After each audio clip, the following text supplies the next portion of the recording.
여러분 잘 오셨습니다. 오늘도 좋은 날인 줄 믿습니다. 아멘. 날마다 특별한 새벽, 오늘 14번째 말씀입니다. 오늘 말씀의 제목은 듣는 심장과 넓은 마음을 내게 주소서, 이런 제목으로 말씀 전하도록 하겠습니다. 듣는 심장, 넓은 마음. 열왕기서 말씀은 왕들의 이야기입니다. 왕들의 이야기라는 것은 어떤 면에서 권력에 대한 이야기라고도 할 수 있고, 열왕기상 말씀도 다윗궁 안에서 벌어지는 권력 싸움으로 시작되는 것을 보게 되어집니다. 다윗이 나이가 많아서 운신하기가 어려운 상황이 되니까 그 뒤를 이어서 누가 왕이 될 것인가 하는 것을 놓고 치열한 권력 싸움이 벌어집니다. 다윗의 뒤를 이어서 가장 먼저 왕이 되겠다고 나선 사람은 아도니아라는 사람입니다. 아도니아는 다윗의 실질적인 장남이었습니다. 제가 왜 실질적인 이런 표현을 붙였냐면, 그는 네 번째 아들입니다. 그런데 셋째 형까지 다 죽었기 때문에 지금은 실질적인 장남이 된 것이지요. 그러니까 아버지 다윗의 왕위를 이어받는데 법적으로 전혀 문제가 없습니다. 거기다가 능력적인 면에서도 출중한 사람입니다. 그런데 하나님은 우리가 잘 아는 것처럼 아도니아가 아니라 다윗의 뒤를 이어서 솔로몬을 선택하셨습니다.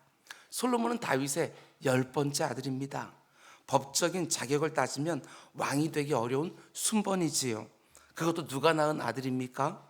밧세바가 낳은 아들입니다. 아버지 부하의 아내였다가 분류를 통해서 아버지의 아내가 된 여인, 그 밧세바의 몸에서 태어난 아들입니다. 어떤 면에서는 정통성도 부족합니다. 그런데도 하나님은 다윗을 일왕으로 아도니아가 아니라 솔로몬을 선택한 것이지요. 생각해 봐야 되지 않겠습니까?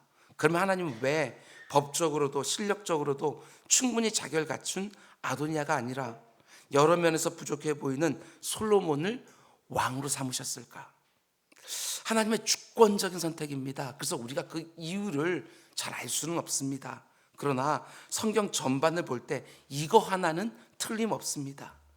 내가 스스로 자격이 있다고 생각하는 사람은 하나님이 안 세운다. 여러분 꼭 기억하시기 바랍니다. 내가 스스로 왕이 될 수 있다고 생각하는 사람에게 권력은 굉장히 위험해요. 하나님이 그걸 아십니다. 자기 스스로 나는 자격이 있다, 그렇게 생각하게 되면 틀림없습니다. 하나님의 은혜에 대한 감각이 점점 사라질 수밖에 없어요. 내가 자격이 있다고 생각을 하게 되었으면 하나님의 은혜가 설 자리가 없습니다. 당연히 교만이 그 자리에 서게 되는 것이고, 그때부터 권력이라는 것은 너무나 위험한 것이 되는 것이지요. 그게 바로 실패한 왕들의 공통적인 모습이었어요. 스스로 자격이 있다고 생각하는 사람은 단지 왕의 권력만이 아니라 내가 이렇게 능력이 있고, 내가 이렇게 헌신했고, 내가 이렇게 수고했다는 것을 늘 강조하며 다닙니다. 그런 사람에게 힘이 주어지고 권력이 주어지고 재물이 주어지면 선하게 사용하기가 힘이 들지요. 그 힘과 권력과 재물을 자기가 누릴 수 있는 것들을 보호하고 강화하는 데 다 사용하게 되는 거예요. 그래서 은혜에 대한 감각이 없어지면 자격이 곧 저주가 되기도 합니다. 여러분과 저도 마찬가지예요. 모든 것이 하나님의 은혜라는 진실한 고백이 없으면 우리 마음속에 원망과 불평이 깃들기가 얼마나 힘든지 몰라요. 은혜에 대한 감각이 없어지면 원망과 불평이 수시로 생겨요. 하나님이 어떻게 나를 이렇게 대우할 수 있지? 이런 생각이 들어요. 난 자격이 있는데. 그래서 악한 마귀가 우리를 계속해서 속이는 것 중에 하나가 뭐냐? 너는 자격이 있다. 너는 그럴 만한 자격이 있어. 너는 충분히 자격이 있는데 하나님이 어떻게 너를 그렇게 대접할 수 있니?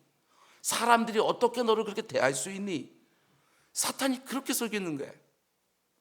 저도 목회하면서 종종 봤습니다. 내가 자격이 있다고 생각하니까 너무나 쉽게 억울해하고 시험에 듭니다. 나는 아무것도 아닌데 오직 하나님의 은혜로 내가 일도 하고 저 일도 할 수 있었던 것인데 그 은혜를 잊어버리니까 오만 가지가 억울하고 섭섭해요. 담임 목사인 저도 예외가 아닙니다. 내가 이런저런 대접을 받을 만한 자격이 있다고 생각하는 순간 온갖 섭섭함과 억울함이 드는 것이고, 그 순간 감사는 다 잃어버립니다. 우리가 하나님 앞에 실패하는 가장 큰 이유 중에 하나도 여기에 있습니다. 스스로 자격이 있다고 생각하는 것이지요. 그런 생각이 드는 순간 지금 내게 있는 것은 다 당연한 것이 되는 거예요. 왜? 내가 자격이 있다고 생각하니까. 남의 얘기라고 생각하지 마십시오. 우리에게 이런 면들이 저마다 다 있어요. 감사를 잃어버리는 것은 말할 것도 없고, 내가 기대한 것들이 주어지지 않으면 그것은 불공평한 거야. 내가 하나님을 위해서 이것도 하고 저것도 했는데 어떻게 하나님이 나에게 이럴 수가 있나? 그래서 원망하고 불평합니다. 나는 자격이 있고 당연히 누릴 권리가 있다고 생각하니까 모든 것은 다 당연한 것이지 감사의 제목이 아니에요. 입으로 뭐라고 말하고 있느냐, 그게 중요한 게 아니라고요. 내게 주어진 것들이 축복이 아니라 저주가 될 수 있습니다. 내가 자격이 있다고 생각하면 하나님의 설 자리가 없어지는 거예요.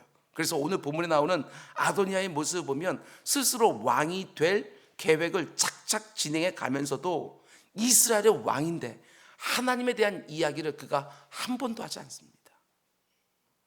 오늘 보면 5절 말씀 보면 이렇게 기록되어 있지요. 그때 학기세 아들 아도니아가 스스로 높여서 이르기를 내가 왕이 되리라 하고 자기를 위하여 병거와 기병과 호위병 50명을 준비하니 새를 모으고 나를 도와줄 수 있는 사람들, 유력한 사람들을 포섭합니다. 그 어디에도 하나님을 말하는 장면이 없습니다. 스스로 자격이 있다고 생각하는 아도니의 인생에 하나님은 그 어디에도 설 자리가 없어요. 하나님의 도움이 안 필요합니다. 그의 인생에 하나님은 빠져 있습니다. 많은 장점들이 오히려 저주가 되고 있는 거예요. 하나님을 찾지 않기 때문에. 잘 들으셔야 됩니다. 저주받은 인생은 아무것도 갖지 못한 인생이 절대로 아닙니다. 내가 모든 것을 다 갖추었다고 생각하기에 하나님이 필요 없는 사람, 내 인생에 하나님을 빼도 전혀 문제가 되지 않는 사람들, 그게 바로 저주받은 인생이 되는 거예요. 그래서 때로는 부족한 것이 은혜일 수 있습니다. 연약한 것이 복일 때가 있어요. 사도 바울의 몸에 박혀있는 그 육체의 가시가 그에게 복이 얼마든지 될 수 있어요. 그래야 하나님께 딱 붙어있게 되고 그분의 은혜와 도움을 늘 구하게 되어지고, 그때 하나님이 내 삶 가운데 속에 정말 신비한 것들을 허락해 주시지요. 믿음은 다른 게 아닙니다. 은혜에 대한 감각, 그게 믿음이에요. 오늘 본문도 보면 스스로 왕이 되려고 했던 아도니아의 시도가 완전히 정리됩니다. 아도니아도 죽고 그의 동조했던 군대 장관 요압도 죽습니다. 그리고 이제 솔로몬이 다윗을 잇는 왕으로 통치를 시작하는 것이지요. 근데 1절 말씀 보면 너무나 안타까운 말씀이 나오는 것을 보게 되었습니다. 솔로몬이 왕이 되자마자 공식적으로 가장 뭘 했다고 성경이 기록합니까? 애굽의 공주와 정략적인 결혼을 한 것. 그것이 솔로몬이 왕이 되어서 공식적으로 한 기록의 첫 번째. 1절, 솔로몬이 애굽의 왕 바로와 더불어 혼인관계를 맺어 그의 딸을 맞이하고 다윗성에 데려다가 두고, 이게 바로 왕이 된 솔로몬의 이야기를 시작하면서 가장 먼저 기록하고 있는 내용이라고요. 열왕기서 저자의 시각이 굉장히 독특합니다. 열왕들의 이야기를 시작하면서 그 첫 번째로 등장하는 왕이 솔로몬인데, 하고 많은 이야기 가운데 속에 애굽 왕과 손을 잡으려고 그의 딸과 혼인관계를 맺었다, 이렇게 시작하는 거예요. 왜 이렇게 부정적인 모습으로 시작하고 있을까? 저는 이렇게 생각했습니다. 이게 바로 권력의 속성이라고 말하고 싶은 게 아닐까. 권력의 속성. 아무리 하나님을 의지하고 하나님의 은혜를 아는 인생이라 할지라도 일단 권력을 갖게 되어지면, 일단 돈과 지혜와 지식을 갖게 되어지면 이렇게 위험하구나. 권력과 힘을 갖게 되어지면 더욱 영적으로 우리가 깨어 있어야 되겠구나. 그걸 우리에게 말해주는 것이 아닐까. 솔로몬은 자신이 하나님께로부터 왕으로 지명되었을 때 자기 자신에 대해서 이렇게 생각했습니다. 7절, 나의 하나님 여호와여, 주께서 종으로 종의 아버지 다윗을 대신하여 왕이 되게 하셨사오나 종은 작은 아이라 출입할 줄을 알지 못하고. 이 짧은 문장 안에 굉장히 상반된 신분 두 가지가 서로 딱 연결되어 있어요. 종으로 왕이 되게 하셨다. 종과 왕, 이게 얼마나 하늘과 땅 차이입니까? 자신을 종으로 생각할 때 하나님이 왕으로 세우셨다. 내가 자격미다는 것을 아는 상태에서, 하나님의 은혜에 대한 감각이 살아있는 상태에서 하나님은 그를 왕으로 세우셨다. 이게 바로 하나님이 솔로몬을 택하신 이유예요. 하나님이 저를 왕이 되게 하셨지만 저는 아직 어린 아이에 불과합니다. 들어오고 나가는 처신조차도 제대로 할 줄 모르는 어리석은 사람이에요. 잘 보십시오. 부족한 사람이에요. 법적으로도 자격이 미달이에요. 그런데도 하나님의 은혜로 왕이 되게 하셨어요. 그런데 은혜에 대한 감각이 사라지게 되어지면 솔로몬은요, 아도니아보다 더 못해요. 법적인 정당성도 없고 거기다 실력도 부족하고 하나님의 은혜를 아는 것 때문에, 그 감각 때문에 종이라고 부르는 그 솔로몬의 그 마음 때문에 하나님 왕을 세워주셨는데, 그가 교만하게 되었으면 그는 그 어느 누구보다도 부족한 사람이에요. 이걸 우리가 놓치면 안 되는 거예요, 여러분. 하나님께서 나를 은혜로 이 자리까지 오게 해주셨다, 이렇게 정말 고백하고 있다고 한다면 그 은혜의 감각이 사라지는 순간 우리는 껍데기예요. 내가 왕이 될 자격이 없다고 고백을 합니다. 내가 왕이 된 것은 오직 하나님의 은혜라고 고백하고 있는 거예요. 그래서 우리가 잘 아는 것처럼 솔로몬이 왕이 된 직후에 하나님께 일천번제를 드리지 않습니까? 그 엄청난 번제를 통해서 하나님의 은혜만 바라는 자신의 절절한 마음을 드러내고 있는 거예요. 하나님이 이렇게 자격 없는 사람을 왕으로 세우셨습니다. 제가 이 백성을 다스리기엔 너무나도 어리고 어렸었기 때문에 하나님의 은혜 꼭 필요합니다. 오직 하나님의 은혜에만 기대는 모습, 그게 바로 솔로몬의 일천번제지요. 그런데 그렇게 왕위를 시작한 솔로몬도 어떻게 했다는 것입니까? 애굽의 공주와 결혼해서 애굽과 정략적인 관계를 맺었다. 아니, 솔로몬의 이야기를 계속해서 보면 내일 새벽에 더 자세히 보겠지만 숱한 나라들의 공주들과 결혼을 해서 정략 관계들을 맺어가요. 물론 애굽이라는 전통적인 광대국의 공주가 이스라엘에 시집을 왔다는 것은 그 정도로 이스라엘 국가의 위상이 신장되었다는 것을 말하는 것이기도 하겠지만, 그런 방법을 통해서 자기 왕권을 강화하고 나라를 견고하게 세우려고 했다는 거, 그게 안타까운 거예요. 뭘 의지하고 있냐고요, 솔로몬이.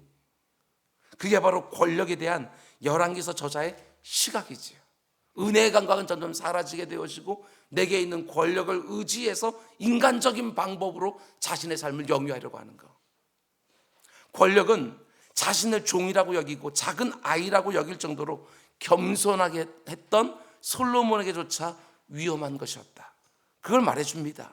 스스로 자격이 없다는 것을 인정하면서 일천번제를 드림으로 하나님의 은혜를 구했던 솔로몬이지만 막상 권력을 잡고 강화해 가니까 솔로몬도 그 권력의 함정에 빠지더라.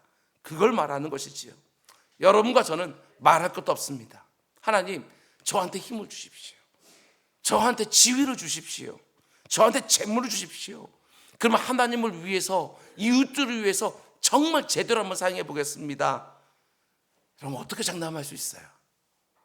그게 권력, 재물, 지위, 이런 성격이 아니라는 거예요. 이스라엘의 첫 번째 왕이었던 사울을 한번 보십시오.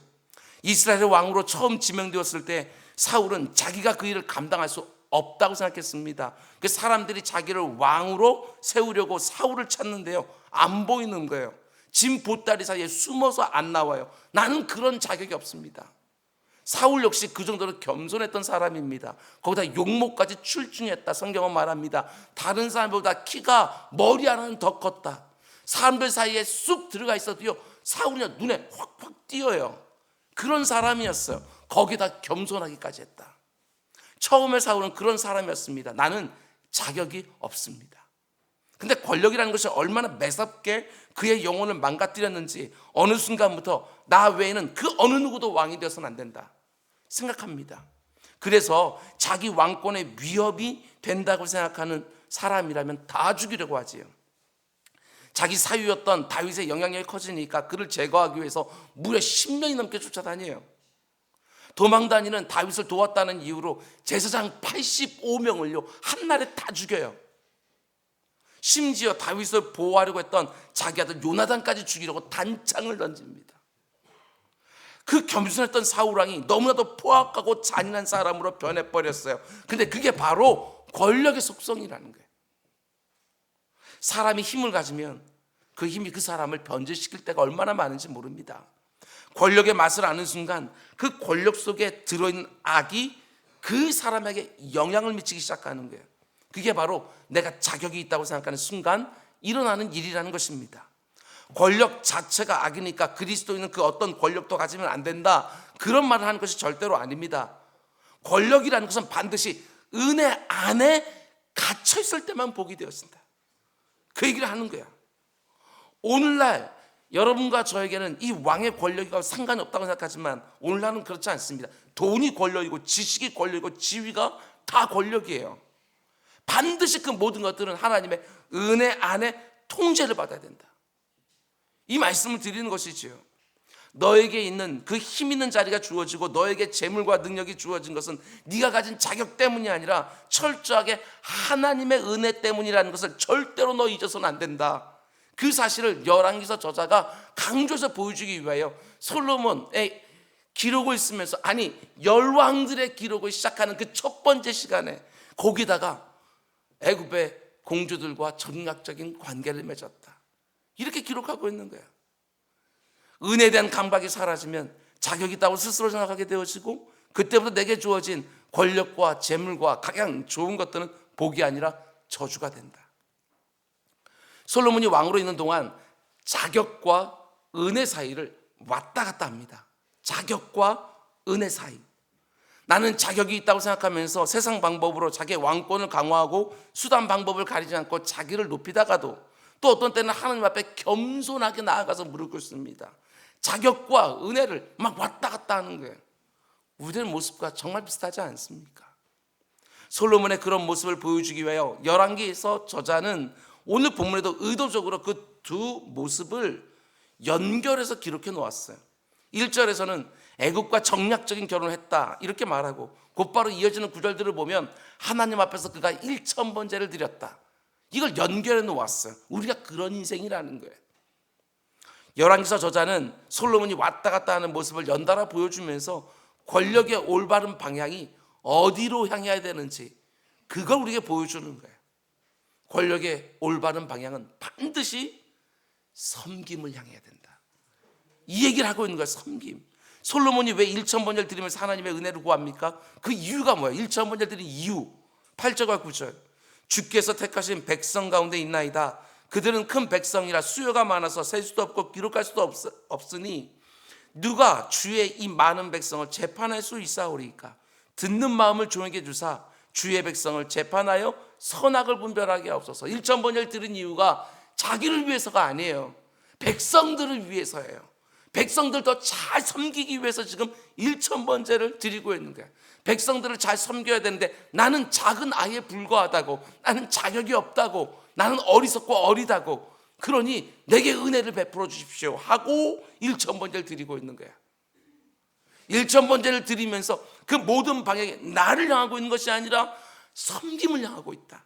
하나님을 잘 섬기고 그리고 사람들을 잘 섬기고. 여러분, 하나님이 내게 허락하신 권력의 올바른 방향은 반드시 섬김이 되어야 됩니다. 그래야 그 권력을 안전하게 복으로 사용할 수 있는 거예요. 단지 권력만이 아니라 돈이 권력이고 지식이 권력이고 사회적 지위가 권력인 세상입니다. 하나님이 왜 이렇게 무자격한 나에게 은혜로 돈, 지식, 지위를 주십니까? 섬기라고 주신 거예요. 잊으면 안 돼요. 그러면 그 앞에 나오는 그 좋은 모든 것들이요, 복이 아니라 저주가 되어지는 거예요. 나를 변질시키는 거예요. 이걸 한순간도 잊으면 안 돼요. 하나님 내게 주신 모든 것들은 섬기라고 주신 것이다. 하나님을 잘 섬기고 이웃들을 잘 섬기라고 내게 은사도 주시고 재물도 주시고 건강도 주시고 지위도 주셨다. 그런데 하나님이 주신 것을 가지고 오직 나만 섬기려고 하면 그 좋았던 모든 것들은 오히려 저주가 되고 만다. 솔로몬이 왕이 된 이후에 1000번제를 드립니다. 우리는 1000번제라고 하면 매일 한 번씩 번제를 1000번 드렸다 이렇게 생각하기 쉽지만 그런 건 아닙니다. 솔로몬이 드린 재물이 그만큼 많았다는 걸 보여주는 거예요. 중요한 것은 성경에 나오는 그 어떤 사람도 드려본 적이 없는 1000번제를 솔로몬이 드렸다. 1000번제를 마친 다음에 솔로몬이 기브온 산당에 잠이 들었는데요, 하나님이 꿈에 나타나서 이렇게 말씀하십니다. 우리가 기도하면서 제일 듣고 싶어하는 하나님의 응답이에요. 5절, 기브온에서 밤에 여호와께서 솔로몬의 꿈에 나타나시니라. 하나님이 이르시되 내가 내게 무엇을 줄고 너는 구하라. 하나님이 백지수표를 내미시는 거예요. 내가 무엇을 줄고 무엇인지 여기다 써라. 여기 쓰기만 하면 내가 다 주리라 하고 백지수표를 내밀었어요. 근데 솔로몬이 조금도 지체하지 않고 뭘 구합니까? 9절, 누가 주의 이 많은 백성을 재판할 수 있사오리이까? 듣는 마음을 종에게 주사 주의 백성을 재판하여 선악을 분별하게 하옵소서. 하나님이 내미신 그 백지수표에 솔로몬이 뭐라고 썼어요? 듣는 마음 하고 썼어요. 이게 얼마나 중요하기에 듣는 마음하고 거기다 쓴 거예요. 종에게 듣는 마음을 주옵소서. 하나님이 넌 무엇인지 구하라, 내가 그걸 주리라 할 때 듣는 마음 내게 주십시오. 한글 성경에는 듣는 마음이라고 번역되어 있지만 히브리어 성경으로 보면 듣는 심장 이렇게 되어 있어요. 하나님 제게 듣는 심장을 주십시오. 왕으로 통치하는 동안 제가 심장으로 듣게 해주십시오. 의학적으로 심장으로 듣는 거 아닙니다. 귀로 듣는 거 심장으로 듣는 거 아니에요. 근데 그 의미가 와닿지 않습니까? 하나님 말만 듣지 않게 하시고 그 사람 마음까지 듣게 해주십시오. 그게 듣는 심장이에요. 일반적으로 왕은 말하는 사람이지요. 말하는 사람이지 듣는 사람이 아니요. 왕은 자신의 생각을 말로 선포하고 그 선포한 말이 법이 되게 하는 것, 그게 바로 그 당시의 왕이에요. 그래서 왕이 되는 과정 안에 중요하게 배워야 되는 학문 중에 하나가 수사학. 어떻게 말을 해야 되고 어떻게 말을 전달해야 되는지 그걸 꼭 배워야 됩니다. 그냥 왕에게 경청을 요구하진 않아요. 경청학, 그런 학문은 없었어요. 근데 솔로몬은 그 시대의 그 어떤 왕도 무려 3000년 전이에요. 그런데 아무도 필요하다고 생각하지 않는 경청하는 마음을 하나님께 구하고 있는 거예요. 백성들의 말을 심장으로 듣게 해달라고 간구한 것이지요. 단지 귀로만 듣는 것이 아니라 심장으로 듣게 해달라고. 그래서 하나님이 어떻게 하셨다고 오늘 본문이 말합니까? 10절, 솔로몬이 이것을 구하며 듣는 마음, 듣는 심장을 구하며 그 말씀이 주의 마음에 든지라. 그리고 솔로몬이 구하지 않은 것까지 하나님이 다 주십니다. 그래서 오늘 본문에 이어서 곧바로 나오는 이야기가 무슨 내용이에요? 그 유명한 솔로몬의 재판 이야기가 나오는 거예요. 이게 이렇게 이어지는 거예요. 하나님이 주신 듣는 마음, 듣는 심장을 가지고 어떻게 재판을 하는지 그걸 사례로 보여주는 것이지요. 어느 날 솔로몬에게 2명의 창기가 찾아와서 재판을 요구합니다. 살아있는 아기가 내 아기입니다. 죽어있는 아기는 내 아기가 아닙니다. 2명의 창기가요 똑같이 말해요. 솔로몬이 그 2명의 창기 이야기를 다 듣고 나서 어떻게 합니까? 우리가 잘 아는 것처럼 살아있는 아기를 칼로 2 조각을 내서 절반씩 나눠줘라. 그래서 한 명의 창기가 아기를 그냥 저 여자에게 주십시오. 아기만큼은 살려주십시오 하고 간청하는 거예요. 그리고 솔로몬은 그렇게 간청하는 창기를 진짜 어머니라고 판정해요. 이 세상은 솔로몬의 이 지혜에 주목을 해요. 근데 우리가 놓치지 말아야 되는 것은 솔로몬이 창기라고 기록된 그 여인의 말도 심장으로 들었다. 귀 기울여야 된다. 이게 중요한 거예요. 우리는 솔로몬의 이 재판을 보면서 하나님 나에게도 이런 지혜를 주십시오. 우리는 거기에만 관심을 두지만 성경의 관점은요, 강조는 거기에 있는 게 아니에요. 솔로몬에게 듣는 심장이 있었다. 그걸 보여주는 거예요. 창기라고 기록된 여인. 그 당시에 여인은요 숫자에도 들어가지 않아요. 근데 거기다가 여인 중에서 창기예요. 그래도 왕이 직접 이 여인이 막 쏟아내는 말을 듣고 있는 거예요. 21절과 25절 말씀, 22절 말씀 보면 아침에 내가 내 아들을 젖먹이려고 일어나 본즉 죽었기로 내가 아침에 자세히 보니 내가 낳은 아들이 아니더이다 하며 다른 여자는 이르되 아니라 산 것은 내 아들이요 죽은 것은 내 아들이 네 아들이다 하고 이 여자는 이르되 아니라 죽은 것이 네 아들이고 산 것이 내 아들이다 하며 왕 앞에서 그와 같이 쟁론하는지라. 여러분 지금 이 그림이 좀 그려주세요. 지금 그 앞에서 2 여인이요 있는 힘을 다해서 울고 불며 소리 질렀을 거예요. 누구 앞에서? 왕 앞에서, 왕의 법정에서. 누가? 창기들이. 그러면 상식적으로 그 다음에 어떤 일이 벌어지는 것이 맞겠습니까? 닥쳐라. 지금 어디 안전이라고 너희들 이런 소란이냐? 이게 나와야 맞아요. 그런데 왕인 솔로몬이요, 이 여인들의 이야기를 끝까지 들어요. 그리고 정말 지혜로운 판결을 내린 것이지요. 어떻게 그런 판결을 내릴 수 있었습니까? 그 창기들이 쏟아내는 말들 속에서 솔로몬은 엄마의 마음을 들은 거예요. 말은 두 여자가 똑같이 해요. 그런데 그 가운데 솔로몬은 엄마의 마음을 들었어요. 이게 바로 듣는 심장이에요. 그 창기들이 쏟아내는 말만 들은 것이 아니라 그 말 속에 담겨있는 엄마의 마음을 들은 거예요. 그리고 이 듣는 심장이 바로 지혜라고 성경은 말하는 것이지요.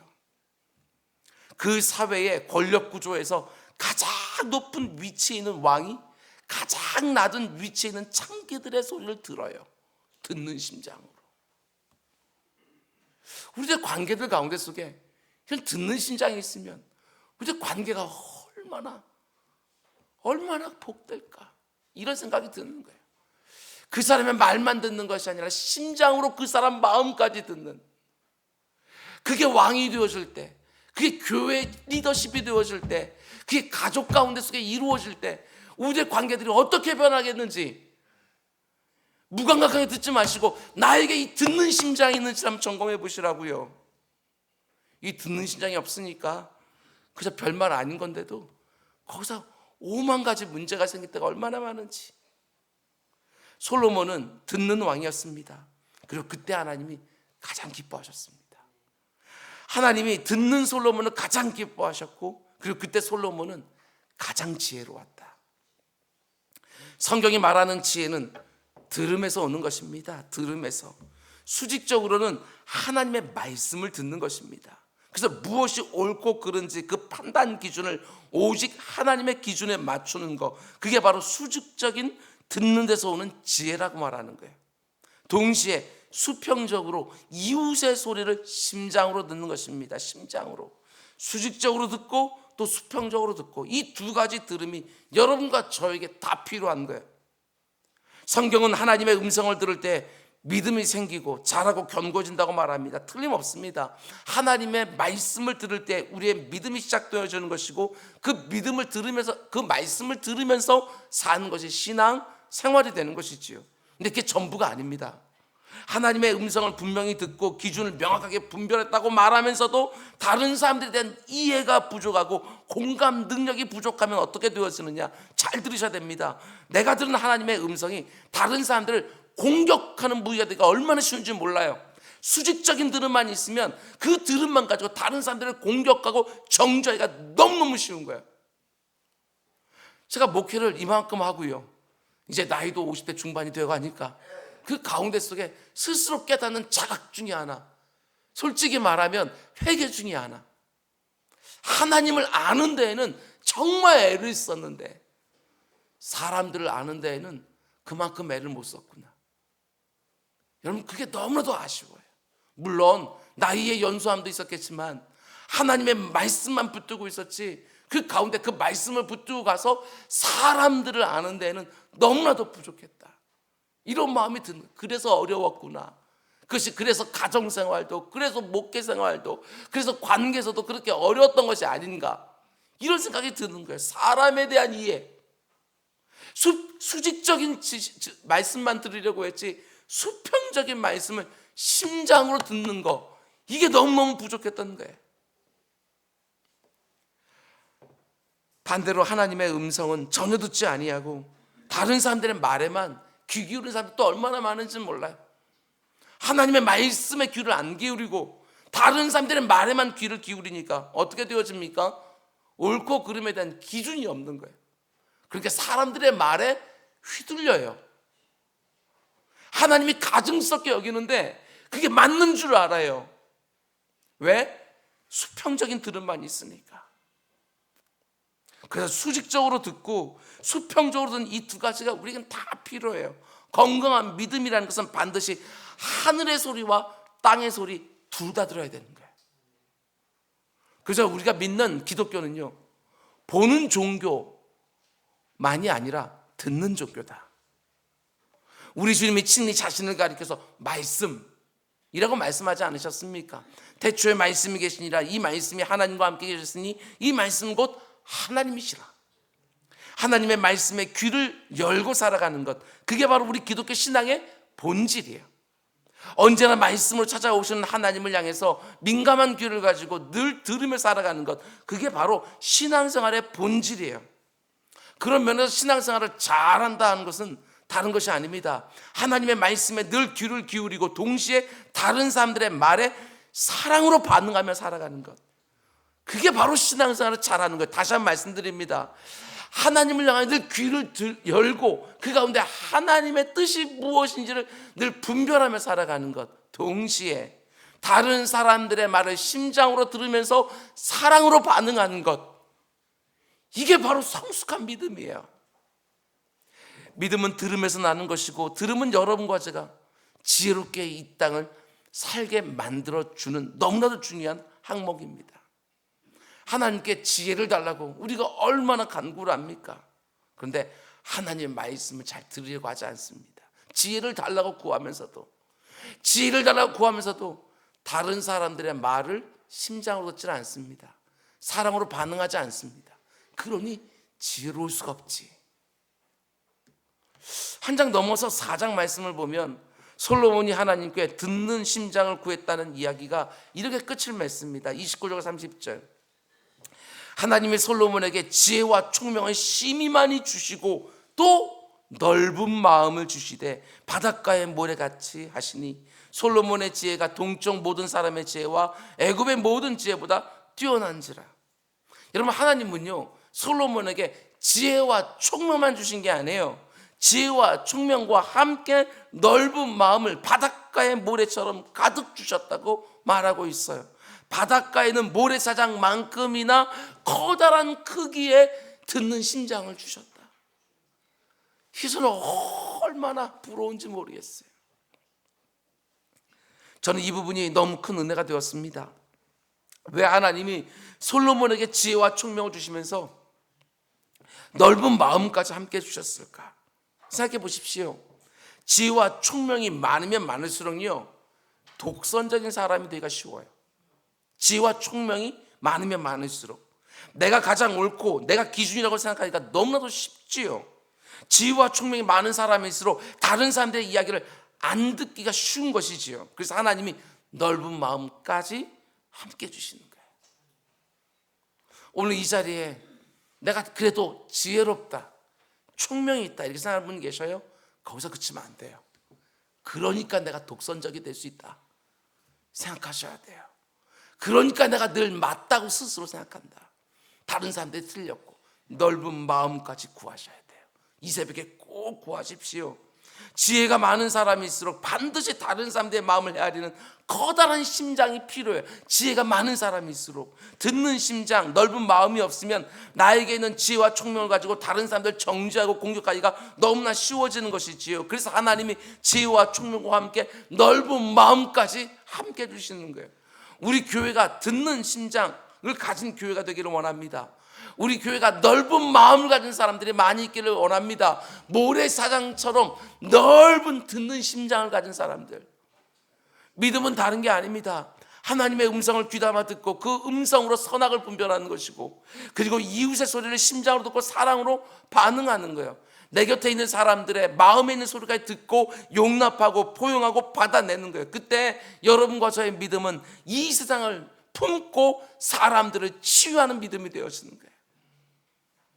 여러분과 저의 믿음을 위해, 믿음 위에 하나님의 지혜와 총명이 더해지기를 원하고, 그 지혜와 총명으로 다른 사람들을 잘 섬길 수 있는 듣는 심장과 넓은 마음까지 더해지는 은혜가 있기를 주님의 이름으로 축원을 드립니다. 오늘 이 새벽에 여러분의 자녀들을 위해서도 기도할 때도 마찬가지예요. 단지 지혜를 달라고만 기도하지 마시고 지혜와 함께 넓은 마음, 듣는 심장을 주십시오. 그래야 지혜와 총명이 저주가 되는 것이 아니라 복이 되어지는 거예요. 하나님, 나와 내 사랑하는 사람들에게, 우리 교회 성도들 지체들에게 지혜와 총명과 함께 넓은 마음, 듣는 심장을 주옵소서. 오늘 이 새벽에 우리 기도하는 모두가 될 수 있기를 주님의 축원을 드립니다.